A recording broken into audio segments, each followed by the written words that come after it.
Friend, intestinal ischemia बहुत सी conditions को show करता है। जब ब्लड वेसल्स ब्लॉक हो जाती हैं एक धमनी के कारण, आपकी आंतों के रक्त के प्रवाह को कम कर देता है, जिसको आंतों का इस्कीमिया, जो छोटी आंत बड़ी आंत दोनों को इफेक्ट कर सकता है। इंटेस्टाइनल इस्कीमिया एक ऐसी कंडीशन है जो दर्द का कारण बनती है। आंतों का ठीक से काम करना मुश्किल हो जाता है, इंटेस्टाइनल फंक्शंस में प्रॉब्लम आती है और इंटेस्टाइन्स में ब्लड सर्कुलेशन को नुकसान पहुंचता है, जिससे इंटेस्टाइनल टिश्यू को भी नुकसान पहुंचता है और इस इंटेस्टाइनल इस्कीमिया की वजह से इंसान की मृत्यु भी हो सकती है।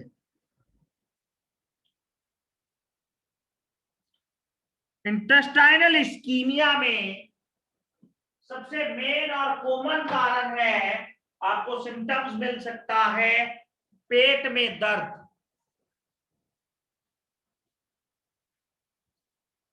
दस्त, बुखार, उल्टी, स्टूल में ब्लड आना, बुजुर्गों में मानसिक का भ्रम होना, पेट में ऐंठन, पेट फूला रहना,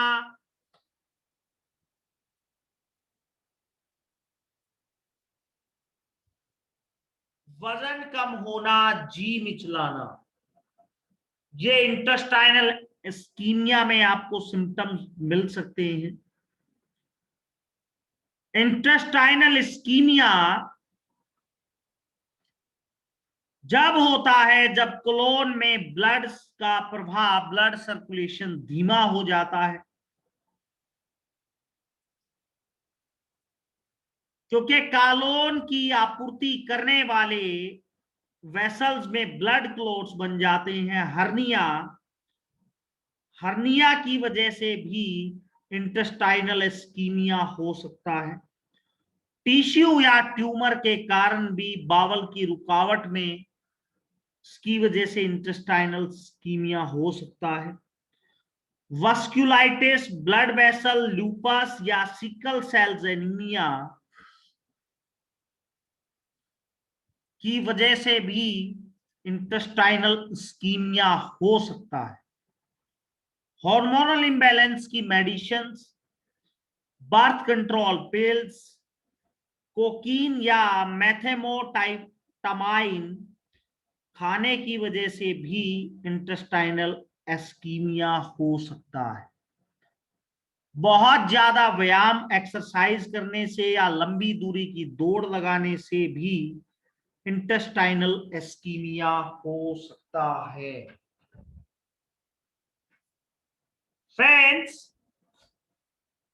इसमें एक्यूट मेसेंट्रिक इस्कीमिया, जो इस प्रकार का जो इस्कीमिया होता है वो आंतों का इस्कीमिया छोटी आंत, स्मॉल इंटेस्टाइन को अफेक्ट करता है।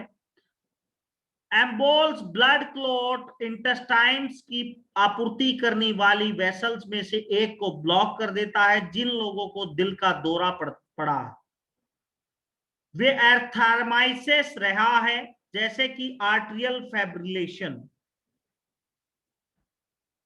आंत को ब्लड की आपूर्ति करने वाली आर्टरीज का संकुचन हो जाना कोलेस्ट्रॉल को बनने से रोक सकती है, हार्ट की आर्टरीज में होता है और दिल के दौरे का कारण बनता है। यह आंतों की आर्टरी वेसल्स में भी होता है और यह आंतों का इंटेस्टाइनल इस्कीमिया कहलाता। सदमा या हार्ट फेलियर की कुछ दवाएं या क्रोनिक किडनी फेलियर की मेडिसिन या लो ब्लड प्रेशर जो ब्लड सर्कुलेशन को इफेक्टेड करता है और एथेरोस्क्लेरोसिस या मेसेंट्रिक एस्कीमिया के कारण एस्कीमिया के रूप का दर्ज में किया जाता है, जिसका अर्थ है कि धमनी में रुकावट, वेसल्स में रुकावट, जो आप स्क्रीन पे भी देख पा रहे होंगे। क्रोनिक मेसेंट्रिक एस्कीमिया आंतों के एंजाइना के रूप में जाना जाता है, जिसमें एथेरोस्क्लेरोसिस पर फैटी जमाव के बिल्डअप के कारण होता है। रोग प्रक्रिया आमतौर पर धीरे धीरे होती है जब तक आंतों की आपूर्ति करने वाले 3 प्रमुख आर्टरीज में से वेसल्स में से कम 2 पूरी तरह से ब्लॉक नहीं हो जाती हैं। और एस्कीमिया तब होता है जब ब्लड इंटेस्टाइन्स को नहीं छोड़ सकता। ब्लड क्लोटिंग आंतों से डीऑक्सीजनेटेड ब्लड को नसों से बाहर विकसित कर सकती है।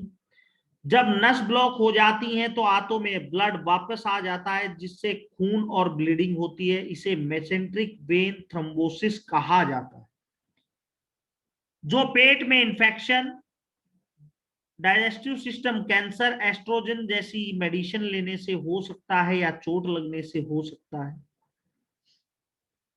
इसके लिए एंजियोग्राम करा सकते हैं, सीटी स्कैन करा सकते हैं, डॉपलर अल्ट्रासाउंड करा सकते हैं।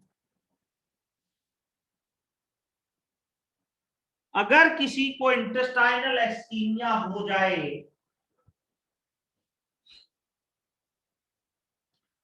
तो उसको कोरोनरी हार्ट डिजीज भी हो सकती है, CVD, coronary vessel vascular disease, carotid artery disease. ये इस्कीमिया का खतरा बढ़ा सकती हैं और 50 साल से ज्यादा उम्र के लोगों को ये बढ़ने का चांसेस रहता है। या जो लोग सिगरेट या स्मोकिंग करते हैं उसको इस्कीमिया बढ़ जाता है। या किसी को लंग्स डिजीज है उसको इस्कीमिया हो सकता है। कंजेस्टिव हार्ट फेलियर या इरेगुलर हार्ट बीट जैसे एंट्रियल फाइब्रिलेशन के कारण इंटेस्टाइनल इस्कीमिया का खतरा बढ़ सकता है।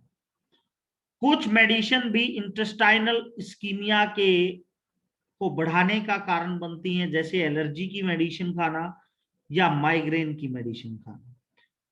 ब्लड क्लॉट के रिस्क को बढ़ाने वाले रोग जैसे इंटेस्टिनियल इस्कीमिया जैसे एनीमिया, फैक्टर बी लोडेन म्यूटेशन शामिल है। कोकीन और मेथाफेटामाइन का उपयोग करने से भी इंटेस्टाइनल इस्कीमिया होता है।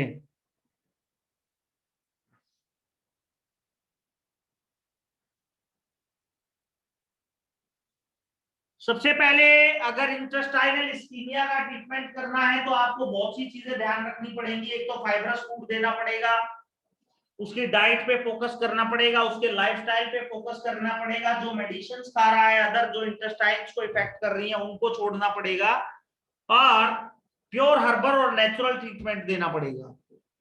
इसके लिए इलेक्ट्रो होम्योपैथी में अगर किसी पेशेंट का बीपी हाई है या हर्निया है तो हर्निया और बीपीआई का ट्रीटमेंट भी करना पड़ेगा आपको। बट ईएच में इंटेस्टाइनल इस्कीमिया का ट्रीटमेंट आपकी स्क्रीन पर है।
और 2 नंबर, 3 नंबर, 4 नंबर बेसिक जरूर देना है पेशेंट को रेगुलर, जिससे पेशेंट आपका क्योर हो जाएगा। फ्रेंड, इंटेस्टाइनल इस्कीमिया के लिए इससे बेस्ट कोई ट्रीटमेंट नहीं है, जिसमें इंटेस्टाइनल वेसल्स जो होती हैं, जो ब्लड की पूर्ति करती हैं इंटेस्टाइन्स को, और जो डीऑक्सीजनेटेड ब्लड जो इंटेस्टाइन से बाहर जाता है, जिससे इंटेस्टाइन्स के अंदर प्रॉपर ब्लड सर्कुलेशन हो जाएगा और आपको बहुत मिरेकल रिजल्ट्स मिलेंगे विद इन 3 डेज।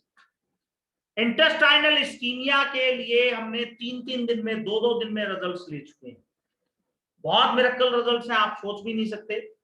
और इलेक्ट्रो होम्योपैथी वर्ल्ड की बेस्ट पैथी है। और आज का सेशन हमारा इंटेस्टाइनल इस्कीमिया के ऊपर था।